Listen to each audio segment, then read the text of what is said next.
When you post videos on YouTube, your content is competing with every other piece of content for watch time. And why do you think that creators need a community platform when they have community functionality in tools like YouTube and Instagram and Discord?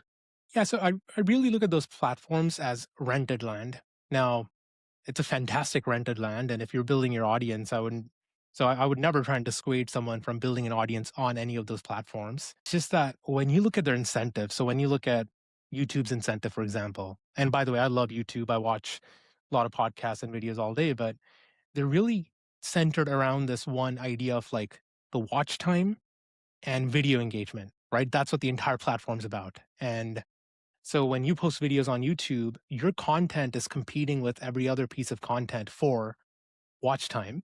Now, if it's great content, you're going to get a lot of views, but just fundamentally, and this is no shade against YouTube or any platforms that are like that, they're just not incentivized to help you build a community or build a business first and foremost. They're incentivized by watch time, which lets them monetize through ads.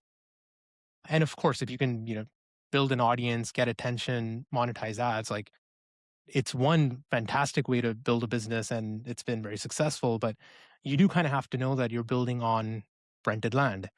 And so at some point, that audience, if you want to have a long term career, if you want to still be doing stuff in 5 years and 10 years, you have to think about, do you have access to the audience? Do you have the email list? Do they hang out with you in a place other than watching videos with your video next to, tens of other videos all day? And so really that's what building the community is all about, which is how do you take that audience, which loves you on YouTube, but can be fickle, can be ephemeral, can be short term, and you bring that audience over to a platform like Circle so they'll actually stay with you.